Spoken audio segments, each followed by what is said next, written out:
Hello, my name is Kana, and welcome to my channel. Today, I'll be talking about my own personal witchcraft experience.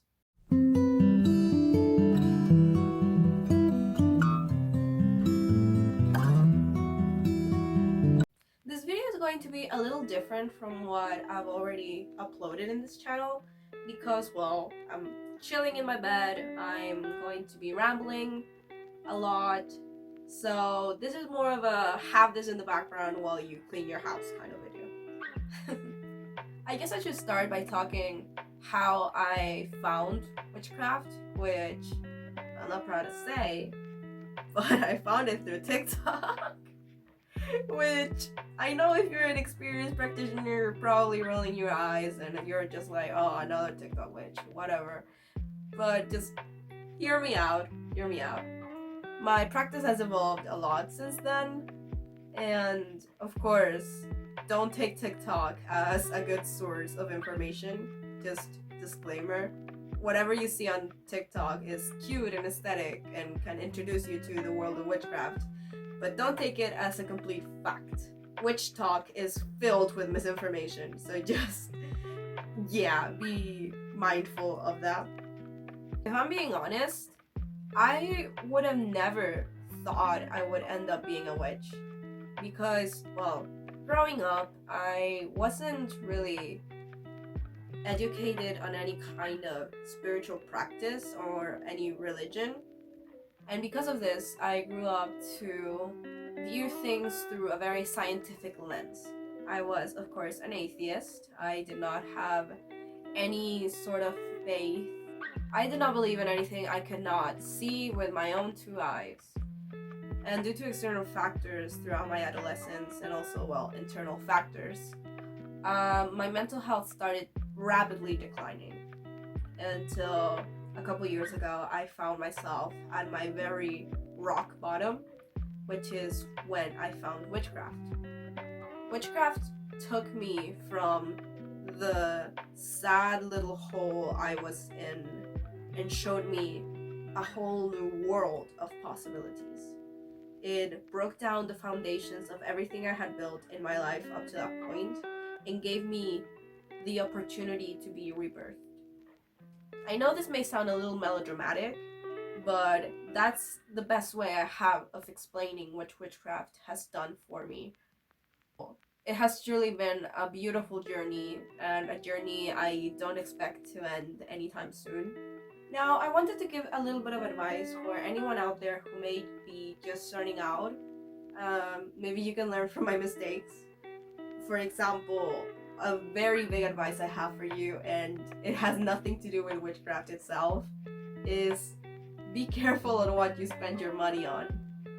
I spent way too much money on books I did not like or were just full of bullshit. So whenever you want to start your research, do research on your research. If you want to buy a book just because it's pretty, don't. If you walk into a bookstore and see a pretty witchcraft book, just do a quick Google search on the reviews and maybe some commentary before you buy it, especially if you are a minor just like I was when I first started. You're going to want to save those dollars or pesos or whatever in something that's going to help you improve. The same goes for crystals. There's way too many fake crystals out there, so you gotta be mindful of that. With time, you develop an eye skill to kind of recognize when a crystal is fake. I've developed that over time. But when you're first starting out, you're going to see a pretty rock and say, I want that, and then you're just going to realize it's plastic. Also, you're probably going to see a bunch of witches have this very fancy equipment, these big fancy candles with skulls or whatever. You don't need that. I use candles from the Chinese mall and they work just fine. Now on to some actual witchy advice. I know I said it before and I'll say it again, but the base of everything is research. Now, depending on what path you're taking on your witchcraft practice, this is going to vary, but For me at least, the most basic thing you need research on is correspondences, especially if you want to start spellcraft. Why correspondences and not just straight up spell books? I mean, spell books have your spells already made. Isn't that easier? Well, yes and no.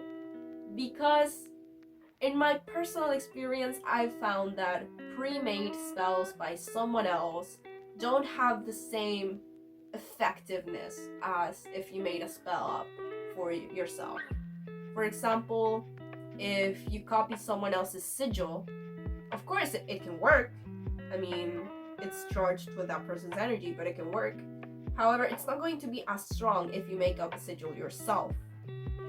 The same thing can happen with, I don't know, spell jars. Like, there are tons and tons of different spell jar recipes, but I don't think any of them are going to be as effective as if you make up your own spell jar, which is why you need to pay attention to correspondences. Cunningham's books on correspondences are fucking great.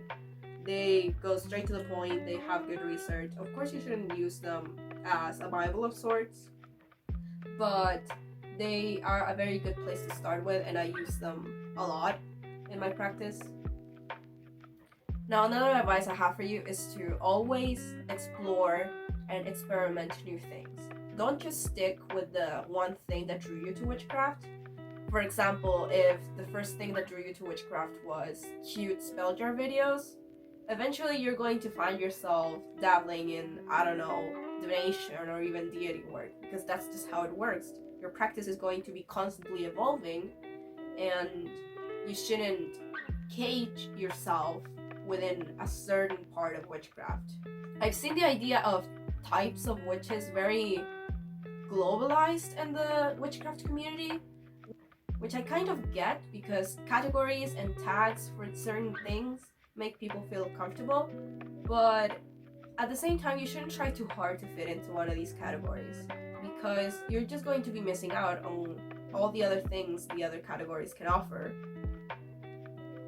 I personally think of myself as a chaos witch because I like to experiment with different things.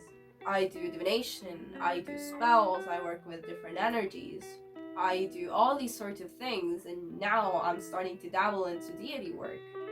And I feel like if I try too hard to fit into another category, then I would be missing out on so much stuff. So yeah, TLDR, have fun with it.